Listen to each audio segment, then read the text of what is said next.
काश क़यामत रोज़ आती तो टूटने की ज़रूरत न होती।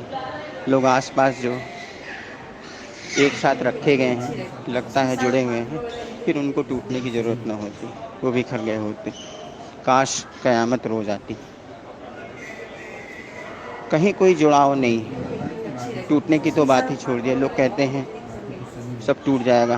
टूटेगा तो तब जब कुछ जुड़ा होगा, टूटना तो होता ही नहीं। तुम दोनों पास रख दिए जाते हो किसी फर्ज और नियम के तहत,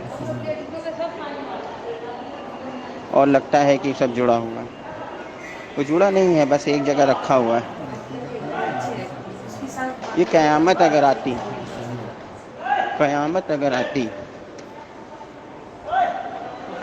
तो हम अपने नियम को भुला के कुछ कर पाते, देख पाते कि असलियत क्या है। क्या हम जुड़े हुए हैं, क्या हम बस रखे हुए हैं। न जाने कितने संबंध ऐसे ही केवल फर्ज और नियम और धारणा के तहत चले जाते हैं। यहाँ हर वक्त संबंधों का मेला है। लोग अपने स्वार्थ, अपने नियम, अपनी धारणा की वजह से संबंध बनाते हैं, तोड़ते हैं। तोड़ना क्या हुआ कि जो पुराने संबंध ऐसे ही लोग भुला देते हैं अपने फ़ायदे के लिए, नए संबंध। और स्त्रियों की तो यहाँ पे बहुत बुरी हालत है। ये समाज स्त्रियों के लिए है ही नहीं। स्त्री को एकदम केवल गुलाम की तरह, एक सामान की तरह रखा गया, और उनको इतनी बड़ी सोच दे दी गई है धर्म के नाम पे, संस्कार के नाम पे, कि तुम जहाँ भी हम तुमको रखेंगे, फिर वही तुम्हारे लिए सब कुछ। जो लड़की 40-45 साल, 30 साल, 25 साल बचपन से लेके जिस माँ बाप के साथ रही, कैसे शादी के बाद उसको भुला देती। 2-2, 3-3 दिन तक कोई खबर नहीं लेते। जिस पापा को लोग सुबह से शाम खाना खिलाते थे, सुबह से शाम दवाई देते थे, जिस माँ के साथ प्यार से बात करते थे, रहते थे, बस शादी के बाद सब कुछ पति का। पति के डर की वजह से बात नहीं कर सकते, पति के डर की वजह से हम अपने माँ बाप का हालचाल नहीं देख सकते। तुम सुबह उठे हो, क्या भरोसा कि तुम्हारे माँ बाप के साथ क्या हुआ। तुम शाम तक गुजार देते हो अपने काम में, फिर दूसरा दिन गुजर जाता, फिर तीसरे दिन तुम्हें याद आती पापा से बात करनी। कहीं कुछ मिसहैपनिंग हुई हो तो तुम्हें शायद ही 2-3 दिन बाद पता चलेगा कि हाँ सब कुछ ख़त्म हो गया। ये कैसा संबंध। यही मैं कह रहा हूँ कि जो लोग भी हैं साथ में बस रखे हुए हैं, और रखे हुए हैं इसीलिए क़यामत की ज़रूरत है। बार बार क़यामत आनी चाहिए, क्योंकि वो विचार है क़यामत का कि जब तुम्हें लगेगा कि हाँ जो कुछ सही है उसको हम देखें, जो कुछ ध्यान दें, क्या चीज़ हम कर रहे हैं, हर एक चीज़ पे ध्यान जाए। क्योंकि हमको तो एक गुलाम की तरह, एक भेड़ की तरह यहाँ इस खूंटे से बांध दिया गया, ये धारणा पकड़ा देगी। लेकिन अगर ये धारणा भी पकड़ाई जाए कि अब क़यामत आने वाली है, हर महीने क़यामत आने वाली है, या हर साल क़यामत आने वाली है, या हर 15 दिन में क़यामत आने वाली है, तो तुम देख पाओगे कि हमारे आसपास क्या चल रहा है। मान लो 14 तारीख को क़यामत आती, तो 12 तारीख को ही तुम सजग हो जाओगे कि मैं क्या कर रही हूँ, मैं क्या कर रहा हूँ, कौन सा व्यवहार चल रहा है। तब तुम्हें असलियत पता चलेगी कि हमारा जितने भी बंधन है सब धारणा की वजह से है। प्रेम का बंधन ही एक ऐसा बंधन है जो जुड़ा हुआ है। लोग एक दूसरे से जुड़े हुए हैं, वो फिर टूटते ही नहीं। उनके साथ केवल रखा हुआ नहीं होता है कि एक बॉक्स में रखा हुआ है, बॉक्स हिलाया तो अपने आप ही अलग हो जाते हैं। लेकिन जब संबंध होता है, प्रेम का संबंध होता है, तो कभी नहीं टूटता। चाहे जितना हिलाओ, चाहे जितनी क़यामत आए, वो साथ होंगे। इस चीज़ को समझना है। काश क़यामत रोज़ आती, काश क़यामत रोज़ आती। कितना सुंदर विचार है क़यामत का। मैं नहीं मानता हूँ कि शायद क़यामत जैसी कोई चीज़ होगी, लेकिन ये विचार बहुत सुंदर है। ये विचार मनुष्यता के ध्यान की ओर ले जाता है। इसलिए नहीं कि व्यक्ति डरे, क़यामत से डरे और अच्छा काम करे, इसलिए नहीं। हाँ, क़यामत का विचार तुम्हारी आँख खोलता है। तुम आसपास जो चल रही गुलामी है उससे तुम दूर होते हो।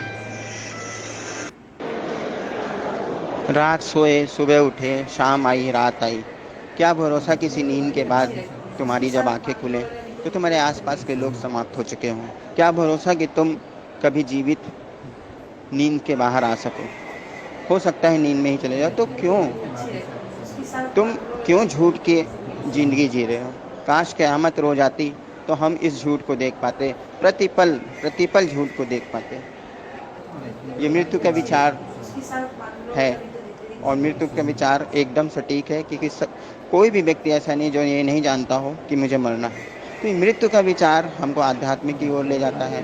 मृत्यु के विचार से बहुत कुछ, लेकिन उसके साथ इतनी ज़्यादा धारणाएं जोड़ दी गई हैं, इतनी ज़्यादा धारणाएं जोड़ दी गई हैं, समाज ने इतनी ज़्यादा धारणाएं जोड़ दी हैं कि आप इस सुंदर विचार को, मृत्यु के इस सुंदर विचार को भी व्यक्ति याद करके नहीं रख पाता है।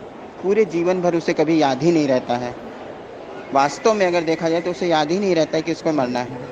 प्रतिपल अगर ये विचार, क़यामत आती, मृत्यु होगी, मृत्यु तो है ही है, वो सभी लोग देख रहे हैं, लेकिन उसका विचार, उसका ख्याल मन में नहीं। इतनी ज़्यादा धारणाएं, फर्जी की धारणाएं, बेवकूफ़ी भरी धारणाएं, बेवकूफ़ी भरे संस्कार। सुबह उठो, खाना बनाओ, उनका पैर छुओ, उनके ऊपर माला चढ़ाओ, उनके माला चढ़ाओ और फिर थक हार के सो जाओ।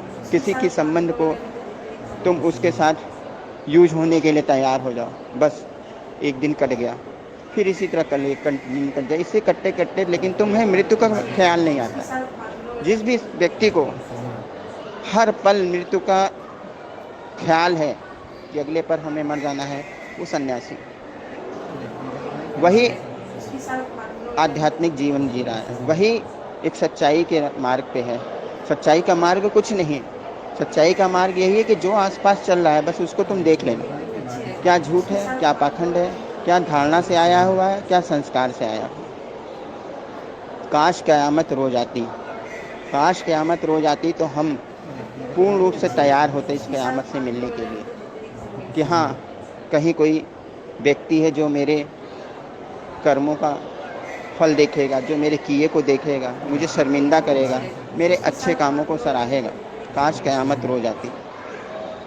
तुम नए संबंध में आते हो, तुम शादी के बाद नए संबंध में आते हो, कितनी बड़ी धारणा दे दी गई, पति परमेश्वर है, विष्णु भगवान है, उसका पैर धो के पियो, उसका पैर माथे पे लगाओ, उसके लिए सेवा करो, उसको खाना खिलाओ, सब कुछ करो। लेकिन वो 20-25 साल जिसके साथ तुम गुजारे, जिस माँ बाप के साथ गुजारे, जिस भाई बहन के साथ गुजारे, जिन दोस्तों के साथ रहे, जिन पड़ोसियों के साथ, एक पल में यहाँ की स्त्रियाँ केवल धारणा की वजह से उन सभी चीज़ों को गिरा देती, उन सभी चीज़ों को गिरा देती, सब समाप्त हो जाता है। एक दिन घर से पैर बाहर निकला, दूसरे दिन उस लड़की की फितरत बदल जाती है।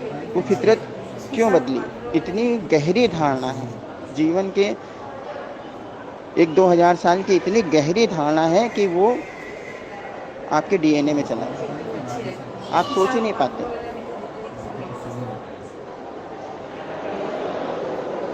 तो ये सारी चीज़ें तुम देखो कि किस तरह से हमारी ज़िंदगी केवल धारणा से बंधी हुई है, केवल संस्कार से बंधी हुई है। सुबह से शाम, बचपन से लेके रात तक, जवानी तक से बुढ़ापे तक, क्या हम कभी अपनी ज़िंदगी जी पाते हैं? क्या हम अपने जो चाहते हैं वो कर पाते हैं, या जो सत्य है उसको जान पाते हैं? नहीं जान पाते, क्योंकि हम धारणा में जीते हैं, हम समाज के द्वारा जिलाए जाते हैं, हम समाज के नियमों को पालन करने के लिए एक मोहरा भर हो जाते हैं। सारे संबंध किनारे हो जाते हैं, सब कुछ किनारे हो जाता है। फिर वही पति किसी दिन तुम्हें तलाक दे देता है तो वो किनारे होकर नया आ जाता है, नया विष्णु भगवान, नया पति परमेश्वर आ जाता है। उसकी सेवा करो।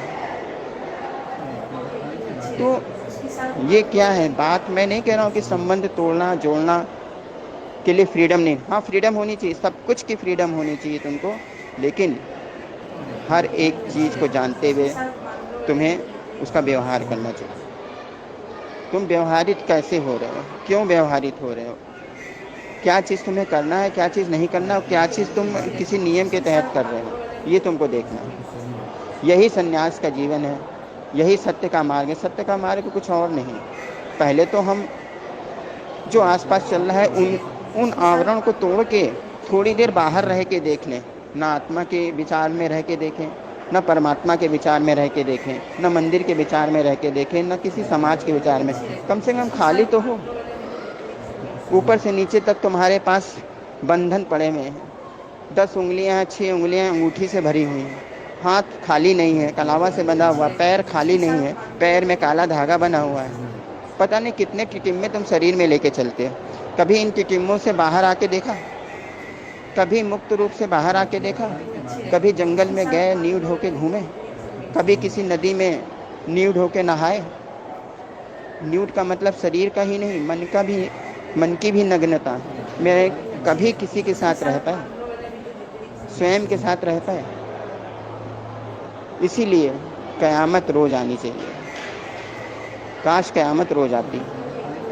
ये कयामत तुम्हें बहुत कुछ सत्य के मार्ग पे ले जाती। काश कयामत रोज आती। अहोभाव माझी, स्वामी बुद्ध चिन्ह में, लखनऊ, 27 जून 2024। प्रेम है, अहोभाव है।